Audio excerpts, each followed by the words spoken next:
So everyone, we have a rant episode today, and I'll be following my usual rant episode structure, where first I start with ranting, and then when the ranting has concluded, I will commence raving. And here's why. I saw an ad for ChatGPT. It was giving examples of ways you can use ChatGPT. Use ChatGPT to write a poem about fluffy rabbits, or punctuate an essay, etc., etc. And one of these examples, and this is verbatim, was write a thank you letter to our babysitter for the last minute help. And I'm sorry, but that to me is extremely problematic because it bakes in a gross misunderstanding about how gratitude works. In my opinion, you can't outsource gratitude. And I don't mean that you shouldn't outsource gratitude. I mean you literally can't. If you attempt to make something else be grateful for you, you're not experiencing gratitude. So sure, maybe the babysitter won't know the difference and appreciates the note. You can outsource the gesture and get away with it. But true gratitude comes with a degree of meditation on the feeling of gratefulness. I don't mean a conscious meditation where you mindfully acknowledge how lucky you are and how lovely everything is, blah, blah, blah, blah, blah. What I mean is that something very important happens unconsciously for free when you write a thank you note. There's a difference between a token of thanks and the phenomenology of gratitude, the experience of sitting with the fact that another person has helped you. Automatically built into writing a thank you letter is the warm, beautiful feeling that you are not alone in the world. There are people who will help you deal with the problems you have to face. There's a relational element here and a reflection on the fact that another person has contributed to your well-being. And when you sit with that for a little bit, for example, while you're writing a thank you email yourself, you marinate in the recognition of the fact that people can be kind, sometimes even for no reason. But if you don't spend any time actually sitting with and experiencing the gratitude, how lonely your world becomes. It's just transaction after transaction. You don't think about how the babysitter left halfway through their dinner to come look after your kids and get you out of whatever jam you were in.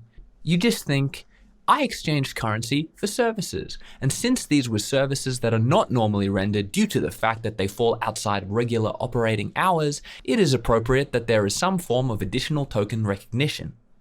Robot, please provide me a token of recognition. The key thing here is that this isn't about the babysitter. It's possible that their experience of receiving gratitude is just as warm and important. It's possible that they believe the message wasn't written by a generic AI and was in fact a lovely gesture. But you lose. Instead of having all the wonderful benefits of gratitude, you just ticked a box. In Buddhism, there's this concept called dependent origination. All phenomena arise in dependence upon other phenomena. Nothing exists in isolation. And this is something that is a beautiful thing to foster. We can choose to appreciate that our lives are shaped by the efforts and the kindness and the support of others. Or we can live our own private little lives where it's us against the world. The former fosters such a rich sense of connection and community. If you truly believe that you cannot exist without the help of others, you feel obligated to pay it forward. You want to be part of the system where everyone is bringing each other up. The latter, however, cultivates the idea that everyone wants something from you. You know, the babysitter doesn't want to help you out. They want a bit of extra cash, or they want to buy some goodwill from you so that they can ask for a raise or a holiday. If you foster this cynicism, aside from costing you the warm, fuzzy feeling of gratitude, it will eventually spill into the way you treat people. Another point, when you're sitting there feeling grateful, Something that I don't think exists at the same time as gratitude is wanting. It's very difficult to experience true gratitude and material or emotional desire at the same time. Because when you're grateful, your energy is centered around what you have, what you've been given, not what you could have or deserve to have or want. And when you want something you don't have, you suffer because you don't have what you want. So basking in gratitude is literally an antidote to wanting. When you're writing a thank you letter to the babysitter because you're genuinely grateful, you're not thinking at the same time that you wish you had a different babysitter or a different job, which means that you wouldn't need a babysitter. You're not wishing you didn't have kids or wishing you could spend more time with your kids or whatever dissatisfaction may have arisen due to the whole incident. You're just thinking, I'm glad this person was helpful, got me out of a jam, and it's making my tummy glow. That's my rant. The reason why this is a rant-worthy topic is because I think the stakes are high. By making AI write a thank you letter instead of actually writing it yourself, you're doing yourself such a disservice. You're costing yourself happiness, and you're doing society a disservice by cultivating this world where emotions are tokenized rather than experienced. And I can prove it. I can prove it right now. Think of a time you were thanked by someone. And if nothing's coming to mind, just imagine you've just helped a friend get a job. And they write you this beautiful, thoughtful thank you letter. And you go to bed feeling so glad you helped them.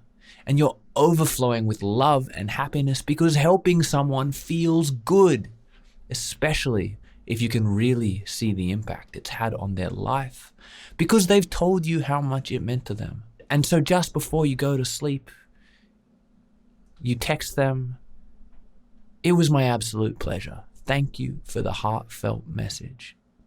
And as you rest your head on the pillow smiling, you hear a ding and you see a reply from your friend who has said, "Yeah, I thought ChatGPT did a pretty good job."